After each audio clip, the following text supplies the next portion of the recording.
As the last notes of a Sunday church bell faded into the vast Arizona sky, a single siren sliced through the stillness of a forgotten stretch of highway near Greenwood Springs. The sun hovered high, casting waves of heat across Route 86.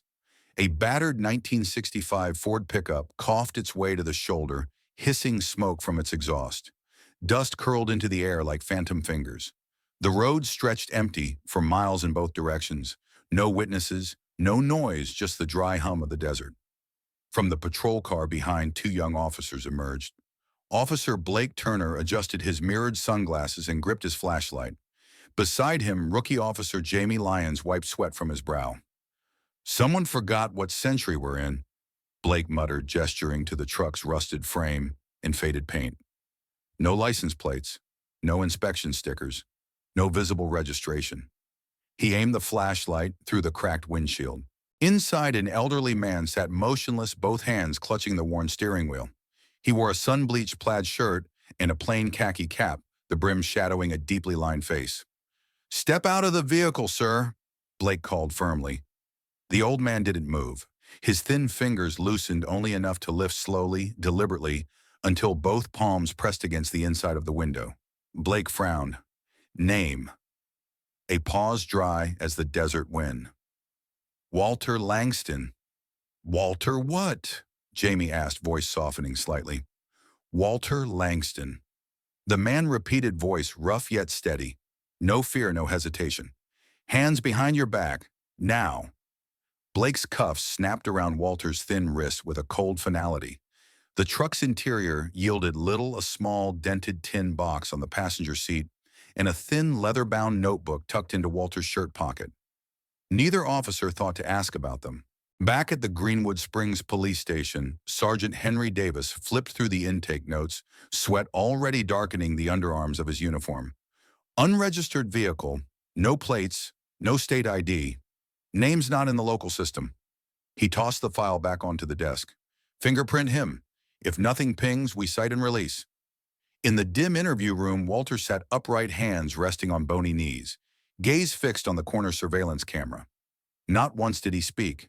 Not once did he look away. As the fingerprint scan ran through the database, the screen flickered, then flashed red, "Do not proceed." Federal alert triggered. "Secure individual and object immediately." Officer Lyons' throat tightened.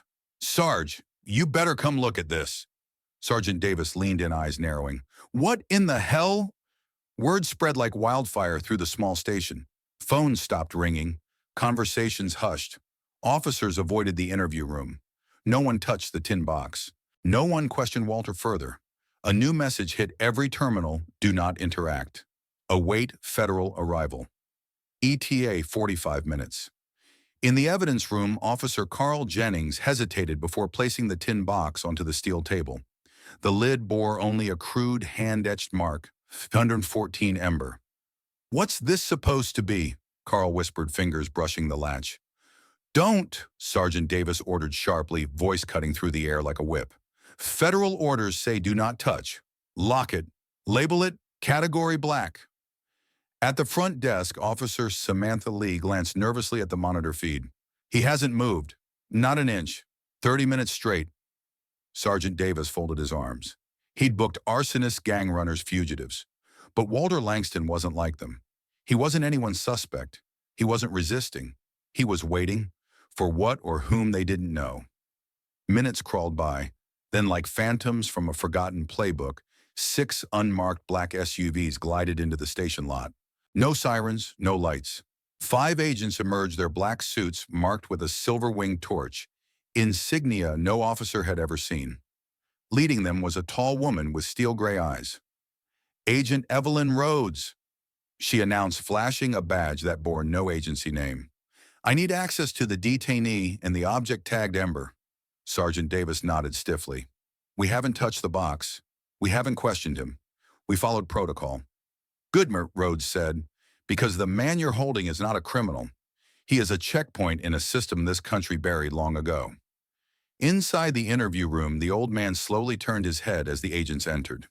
"Mr. Langston," Agent Rhodes said quietly, "it's time." Walter rose without a word, eyes still unwavering. As he passed Sergeant Davis, he spoke softly. Don't let your badge blind you, son. Sometimes the ones you arrest hold the truths no one wants to see.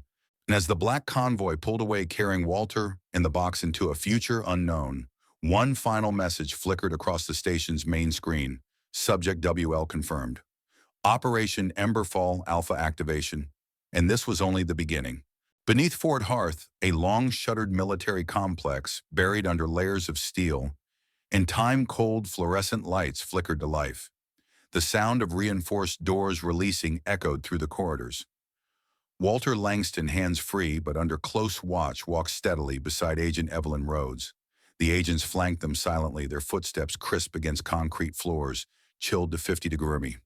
Every doorway required a scan palm print, retinal match heartbeat verification. No conversation passed between Walter and his escort. Only the sound of their progress carried through the air. At the heart of the complex, Room 9 lay sealed behind 2 inches of titanium alloy. Inside waited a solitary oak table beneath a ceiling of LED screens. Upon the table sat the battered tin box marked V14 Ember, untouched since Greenwood Springs. Rhodes keyed in a final code. The door hissed open. "Mr. Langston," she said gently, "we need to verify the contents not for protocol alone, but for the record of what was forgotten." Walter stepped forward, thin fingers resting on the lid. For a moment he closed his eyes. A breath long withheld left his lungs. 41 years, he whispered so softly that only the nearest microphone caught it. With a deliberate press, the latch clicked open. No keys, no trick, only memory. Inside lay a world far heavier than its simple weight. A leather-bound notebook, its corners worn smooth by time. A black and white photograph, 8 individuals in front of an unmarked map, faces from an era few now remembered. A magnetic tape reel from an early IBM archive machine. And a smooth rectangular device, heavy for its size, marked with the faint imprint of a phoenix rising. Walter's hand hovered over the contents before lifting the tape. "Begin the extraction," Rhodes instructed. Technicians worked swiftly, feeding the tape through a modern interface. Green code streamed across the wall of screens. For a heartbeat, nothing happened. Then words appeared in stark white against black: Operation Emberfall Archive, Node 2 of 5. Unauthorized access constitutes a federal offense. Compiled and curated by WL 1978-1997. Rhodes's breath caught her composure flickering. Line by line, the sins of history emerged. A covert arms deal routed through a defunct American corporation to an African insurgent group. A uranium contamination in the Yukon buried beneath false mining reports. A Cold War bioweapon test in a now-vanished village in Eastern Europe, never acknowledged, never compensated. Rhodes looked to Walter. "Why carry this all these years?" Walter met her gaze, the weight of decades in his eyes. "Because the ones who ordered these acts made sure no machine could tell the story. We, Emberfall, were tasked with one thing: to remember what could never be trusted to circuits or wires." He withdrew a faded identification card, edges curled with age. No barcode, no agency name. Only an embossed phoenix and the inscription, "Human Custodian, Emberfall Protocol." "We were the fail-safes," Walter continued. "If the system failed, we held the truth in flesh and memory." Agent Rhodes had studied Cold War programs. She'd decrypted black archives and followed trails of vanished operatives. But this was something older, deeper. A living archive born from fear of a future no one could predict. "And now," she asked quietly, "why bring it forward now?" Walter closed the box gently. "Because the cracks are showing. Files are being erased. Witnesses silenced. If I waited longer, even I might be erased, not by a bullet, but by obscurity." He looked at her, then gazed sharp despite his years. "I waited for a generation with the spine to face what their fathers buried." The screens flickered again. A final line appeared: "Do not decrypt full archive until keyholder ID Ember Prime is verified." Agent Rhodes exhaled slowly. She understood. The man before her wasn't finished, not yet. The box still held secrets meant for eyes beyond her own. Walter stood, voice calm. "I've opened the door, but only the right ones can walk through it." Outside the chamber, an urgent message pulsed across the secure network. Emberfall Protocol Phase 2 initiated. The shadows were stirring once more. Night descended over Greenwood Springs, But the town's quiet streets masked a storm taking shape far beyond its borders. 2,000 miles away inside a soundproof conference room beneath the National Security Agency's East Annex, four figures gathered under flickering fluorescent lights. On the table, a still frame, Walter Langston walking out of Fort Harth beside Agent Rhodes' tin box secured in hand. A man with deep-set eyes and steel-gray hair spoke first. He wasn't supposed to resurface. A voice from the shadows replied coldly. Nor was Emberfall. We buried it for a reason. They were the final stewards of an unofficial network, a system older than most of the country's black sites. They had no name, no public face, and Walter Langston had just reignited a fire they had spent decades extinguishing. Orders were swift. We need the object, and if we can't get the box, get the man. In the small mountain town of Iron Hollow, Walter's temporary cottage sat nestled beneath towering pines. Inside, a fire crackled softly in the hearth, casting long shadows across the wooden floors. Walter sat at a simple desk pen poised over aged stationery. The light from an old brass lamp bathed his face in a warm glow. Judith, Nathan. He wrote words that would never be sent an open letter to his late wife and estranged son. I carried the silence. I honored the oath. But silence means little when the architects of that silence seek to erase its keepers. If you were here, Judith, you'd tell me to let go. But I can't not when they've begun burning the files. And Nathan, I was never the man they told you I was. I kept the truth because someone had to. He folded the letter carefully, tucking it into a leather-bound journal, the same one he had carried across continents for 4 decades.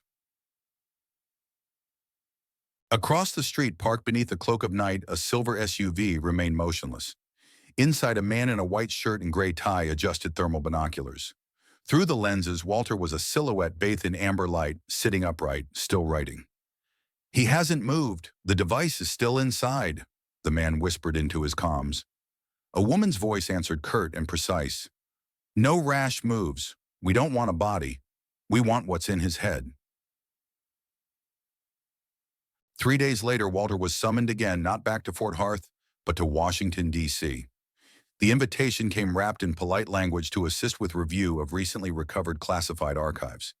Yet even Agent Rhodes, now his unofficial guardian, sensed the shift. The invitation was a veiled summons and a test. As their plane touched down at Andrews Air Force Base, Walter observed the arriving vehicles with tired, knowing eyes. Gone were the federal black SUVs. In their place, plain sedans with diplomatic plates. Rhodes tensed. This isn't our transport. Before she could protest, men in tailored suits approached. Directive has been updated, one said curtly. Deputy Director's Office. Walter offered no resistance. He simply nodded. They couldn't help themselves. They were taken to a nondescript red brick building in the shadow of Capitol grounds. No signage, no markings. The kind of place designed to bury things, not reveal them. Inside, Walter was led to a stark room, concrete walls, single-chair camera, blinking silently overhead. For 90 minutes, he sat alone. No water, no questions. Only silence, a silence he knew well. Then the door opened. Jeremiah Boone entered, once Walter's superior in Emberfall, now a ghost draped in authority. You were supposed to die in Berlin, Boone said, voice devoid of warmth.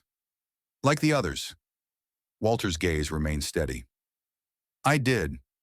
Inside the system you helped create. Boone sighed, folding his hands. You think giving those files to Fort Harth will change anything? They'll vanish again. Another vault, another lock. I didn't give them to the system, Walter replied calmly. Then to whom? Walter's eyes narrowed. To a new generation, one that doesn't yet know how to bow. Outside, Agent Rhodes waited in a black SUV, fingers tensed over a small V-47 beacon, a device issued only for extreme contingency. Networks were cut, phones were dark, but Rhodes had prepared. She pressed the beacon's hidden red button. 30 minutes later, encrypted transmissions surged across classified channels, Emberfall backup protocol activated. Code WL public release, T-minus 96 hours. The countdown had begun. The snow came early that winter. Thick, steady flakes blanketed the roofs of Iron Hollow by the second week of December. Yet despite the cold, a new warmth had taken hold not just in the town, but across the country. At Georgetown University, a small plaque had been quietly mounted in a private conference room in honor of those who remember what must not be forgotten. Students gathered in hushed circles, passing printouts of Emberfall documents, old files made public by journalists, vetted and verified in congressional hearings, now streamed to millions. The nation was listening. The system, though bruised, was forced to stand bare before its people. And at the heart of it all stood the name Walter Langston, once mocked, now revered as the last keeper of memory. In his wooden cabin at the edge of Iron Hollow, Walter sat by the fire, an old wool blanket draped across his shoulders. Before him lay a thin booklet, the first edition of a new educational program called Project Lumen, designed by Agent Evelyn Rhodes and a select group of intelligence reformers. Its dedication read simply, "To the man who held the fire no one saw. We saw it and we remember." Walter traced the words with a trembling finger.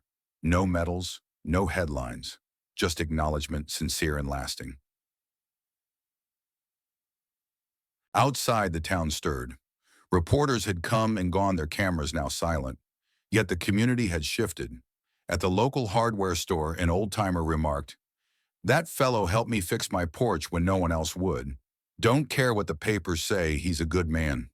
At the cafe, young Thomas Greer now wore a small silver pin, a phoenix rising symbol of Emberfall's rebirth through Project Lumen.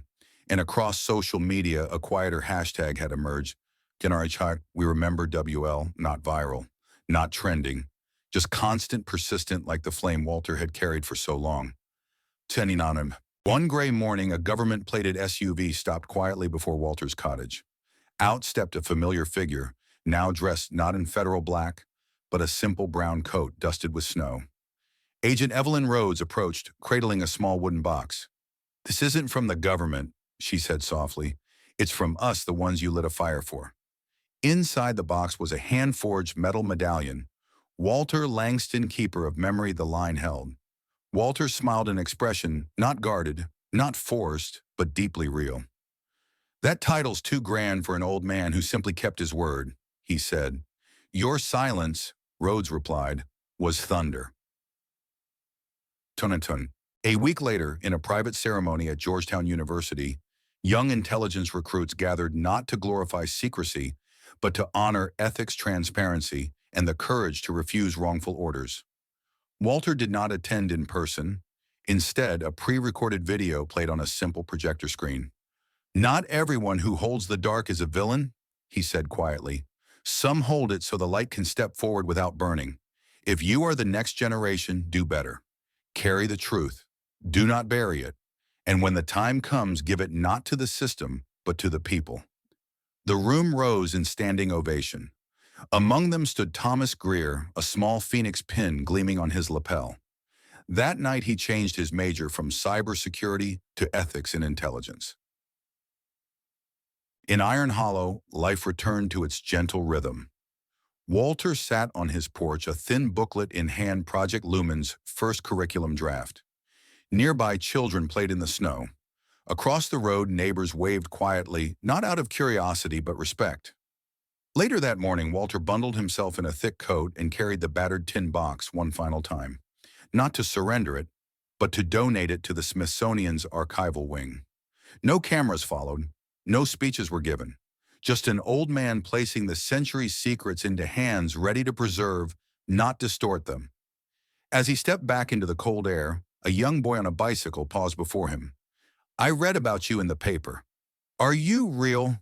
the boy asked, eyes wide. Walter smiled gently, the weight of years lifting just enough. "Sometimes," he said, "a story is the truest thing we can give. And if you remember it, then I'll always be real." The boy grinned and pedaled away, leaving tracks in the fresh snow. Twittier. In that small mountain town beneath a pale December sky, the last keeper of memory watched as a new generation carried forward the flame he had guarded alone for so long. And at last, Walter Langston, keeper of memory, was at peace. The pale gray dawn broke over Washington, D.C., shrouding its marble monuments in a thin veil of fog. Beneath the surface inside, secure servers woven through the Pentagon, the signal from Rhodes's beacon pulsed like a faint heartbeat. Emberfall backup protocol. T-minus 96 hours. Lines of code danced silently across mirrored data vaults. But not for long. At the unassuming cottage in Iron Hollow, Walter Langston returned with little fanfare. No agents escorted him. No cameras captured his arrival. Yet a storm was gathering beyond the quiet mountain town. In his study, Walter stood before the worn oak table. The tin box remained unopened this time.